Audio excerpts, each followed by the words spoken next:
how do you explain when things don't go as we assume? Or better, how do you explain when others are able to achieve things that seem to defy all of the assumptions?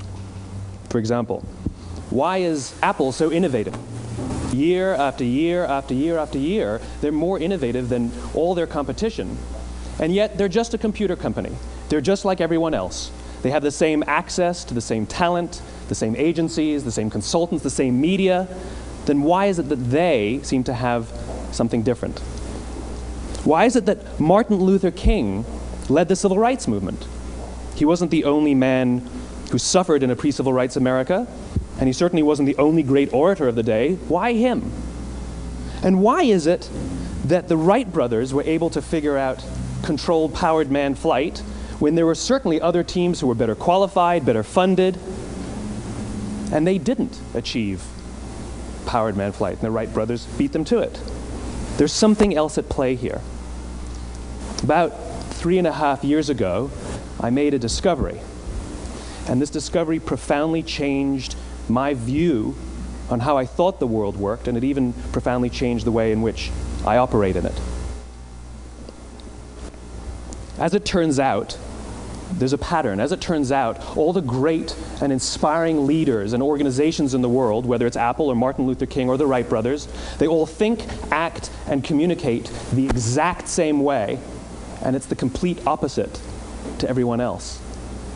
All I did was codify it. And it's probably the world's simplest idea. I call it the golden circle.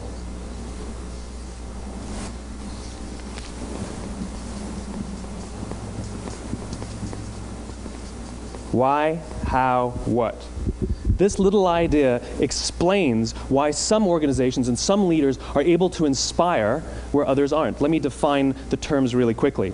Every single person, every single organization on the planet knows what they do, 100%. Some know how they do it, whether you call it your differentiating value proposition or your proprietary process or your USP. But very, very few people or organizations know why they do what they do. And by why, I don't mean to make a profit. That's a result. It's always a result. By why, I mean what's your purpose? What's your cause? What's your belief? Why does your organization exist? Why do you get out of bed in the morning? And why should anyone care? Well, as a result, the way we think, the way we act, the way we communicate is from the outside in. It's obvious. We go from the clearest thing to the fuzziest thing. But the inspired leaders and the inspired organizations, regardless of their size, regardless of their industry, all think, act, and communicate from the inside out. Let me give you an example. I use Apple because they're easy to understand and everybody gets it. If Apple were like everyone else, a marketing message from them might sound like this. We make great computers. They're beautifully designed, simple to use, and user-friendly. Want to buy one? Meh. And that's how most of us communicate. That's how most marketing is done, that's how most sales is done, and that's how most of us communicate interpersonally. We say what we do, we say how we're different or how we better, and we expect some sort of behavior, a purchase, a vote, something like that. Here's our new law firm. We have the best lawyers with the biggest clients. We have, we always perform for our clients, do business with us. Here's our new car. It gets great gas mileage. It has, leather seats. Buy our car. But it's uninspiring. Here's how Apple actually communicates. Everything we do, we believe in challenging the status quo. We believe in thinking differently. The way we challenge the status quo is by making our products beautifully designed, simple to use, and user-friendly. We just happen to make great computers. Want to buy one? Totally different, right? You're ready to buy a computer from me. All I did was reverse the order of the information. What it proves to us is that people don't buy what you do, people buy why you do it. People don't buy what you do, they buy why you do it. This explains why every single person in this room is perfectly comfortable buying a computer from Apple. But we're also perfectly comfortable buying an MP3 player from Apple, or a phone from Apple, or a DVR from Apple. But as I said before, Apple's just a computer company. There's nothing that distinguishes them structurally from any of their competitors. Their competitors are all equally qualified to make all of these products. In fact, they tried. A few years ago, Gateway came out with flat-screen TVs. They're eminently qualified to make flat-screen TVs. They've been making flat-screen monitors for years. Nobody bought one.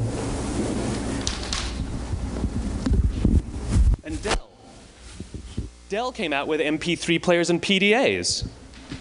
And they make great quality products, and they can make perfectly well-designed products, and nobody bought one.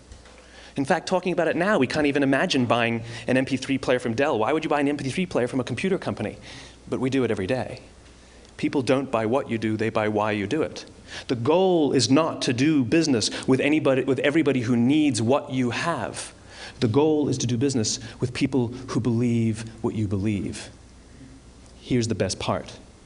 None of what I'm telling you is my opinion. It's all grounded in the tenets of biology, not psychology, biology.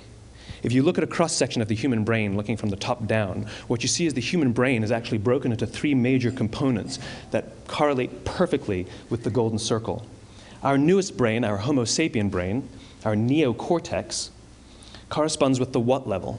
The neocortex is responsible for all of our rational and analytical thought and language. The middle two sections make up our limbic brains, and our limbic brains are responsible for all of our feelings, like trust and loyalty.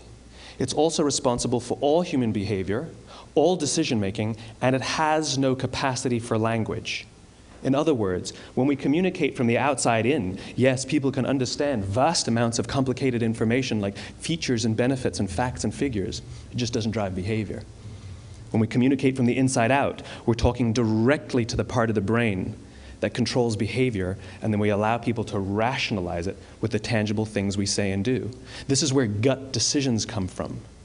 You know, sometimes you can give somebody all the facts and your figures, and they say, I know what all the facts and details say, but it just doesn't feel right. Why would we use that verb? It doesn't feel right. Because the part of the brain that controls decision-making doesn't control language. And the best we can muster up is, I don't know, it just doesn't feel right. Or sometimes you say you're leading with your heart or you're leading with your soul. Well, I hate to break it to you, those aren't other body parts controlling your behavior. It's all happening here in your limbic brain, the part of the brain that controls decision-making and not language. But if you don't know why you do what you do, and people respond to why you do what you do, then how will you ever get people to vote for you or buy something from you, or more importantly, be loyal and want to be a part of what it is that you do? Again, the goal is not just to sell people who need what you have. The goal is to sell to people who believe what you believe. The goal is not just to hire people who need a job. It's to hire people who believe what you believe. I always say that, you know, there's, if you hire people just because they can do a job, they'll work for your money. But if you hire people who believe what you believe, they work for you with blood and sweat and tears. And nowhere else is there a better example of this than with the Wright brothers. Most people don't know about Samuel Pierpont Langley. And back in the early 20th century, the pursuit of powered man flight was like the .com of the day. Everybody was trying it. And Samuel Pierpont Langley had what we assume to be the recipe for success. I mean, even now, you ask people, why did your product or why did your company fail? And people always give you the same permutation of the same three things. Undercapitalized, the wrong people, bad market conditions. It's always the same three things. So let's explore that. Samuel Pierpont Langley was given $50,000 by the War Department to figure out this flying machine. Money was no problem. He held a seat at Harvard and worked at the Smithsonian and was extremely well connected. He knew all the big minds of the day. He hired the best minds money could find, and the market conditions were fantastic. The New York Times followed him around everywhere, and everyone was rooting for Langley. And how come we've never heard of Samuel Pierpont Langley? A few hundred miles away in Dayton, Ohio, Orville and Wilbur Wright. They had none of what we consider to be the recipe for success. They had no money. They paid for their dream with the proceeds from their bicycle shop. Not a single person on the Wright brothers' team had a college education, not even Orville or Wilbur. And the New York Times followed them around nowhere. The difference was Orville and Wilbur were driven by a cause, by a purpose, by a belief. They believed that if they could figure out this flying machine, it'll change the course of the world. Samuel Pierpont Langley was different. He wanted to be rich, and he wanted to be famous. He was in pursuit of the result. He was in pursuit of the riches. And lo and behold, look what happened. The people who believed in the Wright brothers' dream worked with them with blood and sweat and tears. The others just worked for the paycheck. And they tell stories of how every time the Wright brothers went out, they would have to take 5 sets of parts because that's how many times they would crash before they came in for supper. And eventually, on December 17th, 1903, the Wright brothers took flight. And no one was there to even experience it. We found out about it a few days later. And further proof that Langley was motivated by the wrong thing, the day the Wright brothers took flight, he quit. He could have said, "That's an amazing discovery, guys, and I will improve upon your technology." But he didn't. He wasn't first. He didn't get rich. He didn't get famous. So he quit. People don't buy what you do, they buy why you do it. And if you talk about what you believe, you will attract those who believe what you believe. Well, why is it important to attract those who believe what you believe? Something called the law of diffusion of innovation. And if you don't know the law, you definitely know the terminology. The first 2.5% of our population are our innovators. The next 13.5% of our population are our early adopters. The next 34% are your early majority, your late majority, and your laggards. The only reason these people buy touch-tone phones is because you can't buy rotary phones anymore. We all sit at various places at various times on the scale, but what the law of diffusion of innovation tells us is that if you want mass market success or mass market acceptance of an idea, you cannot have it until you achieve this tipping point between 15 and 18% market penetration, and then the system tips. And I love asking businesses, what's your conversion on new business? And they love to tell you, oh, it's about 10%, proudly. Well, you can trip over 10% of the customers. We all have about 10% who just get it. That's how we describe them, right? That's like that gut feeling, oh, they just get it. The problem is, how do you find the ones that just get it before you're doing business with them versus the ones who don't get it? So it's this here, this little gap, that you have to close, as Geoffrey Moore calls it, crossing the chasm. Because you see, the early majority will not try something until someone else has tried it first. And these guys, the innovators and the early adopters, they're comfortable making those gut decisions. They're more comfortable making those intuitive decisions that are driven by what they believe about the world and not just what product is available. These are the people who stood online for 6 hours to buy an iPhone when they first came out, when you could have just walked into the store the next week and bought one off the shelf. These are the people who spent $40,000 on flat-screen TVs when they first came out, even though the technology was substandard. And by the way, they didn't do it because the technology was so great. They did it for themselves. It's because they wanted to be first. People don't buy what you do, they buy why you do it. And what you do simply proves what you believe. In fact, people will do the things that prove what they believe. The reason that person bought the iPhone in the first 6 hours, or stood in line for 6 hours, was because of what they believed about the world and how they wanted everybody to see them. They were first. People don't buy what you do, they buy why you do it. So let me give you a famous example, a famous failure and a famous success of the law of diffusion of innovation. First, the famous failure. It's a commercial example. As we said before a second ago, the recipe for success is money and the right people and the right marketing conditions, right? You should have success then. Look at TiVo. From the time TiVo came out about 8 or 9 years ago to this current day, they are the single highest quality product on the market. Hands down, there is no dispute. They were extremely well funded. Market conditions were fantastic. I mean, we use TiVo as a verb. I TiVo stuff on my piece of junk Time Warner DVR all the time.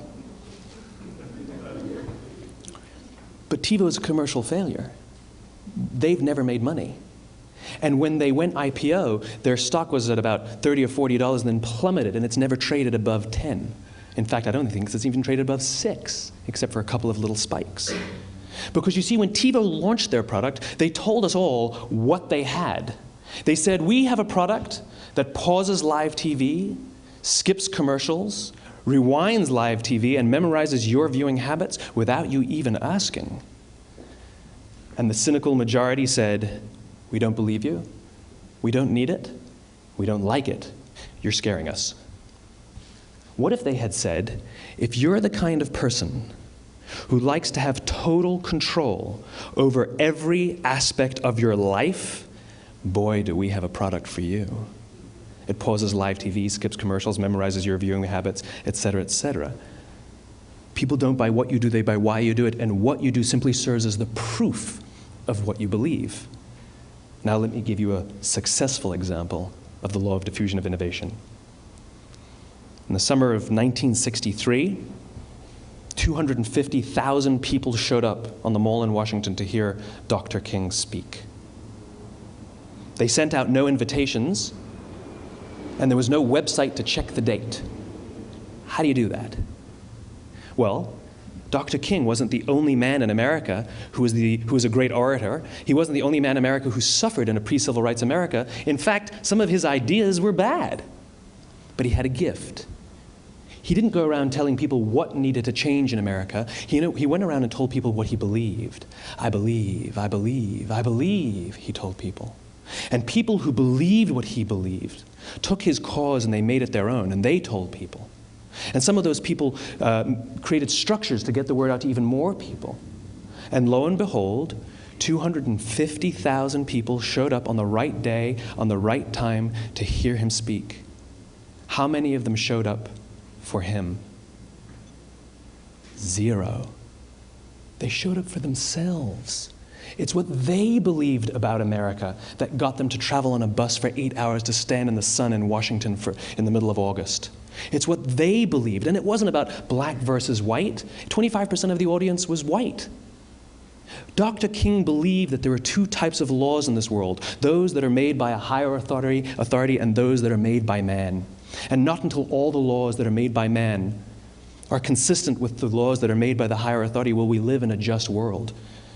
It just so happens that the civil rights movement was the perfect thing to help him bring his cause to life. We followed him not for him, but for ourselves. And by the way, he gave the I have a dream speech, not the I have a plan speech. Listen to politicians now with their comprehensive 12-point plans. They're not inspiring anybody. Because there are leaders and there are those who lead. Leaders hold a position of power or authority, but those who lead inspire us.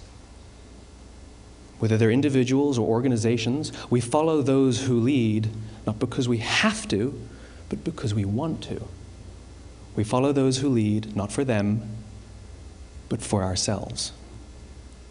And it's those who start with why that have the ability to inspire those around them or find others who inspire them. Thank you very much.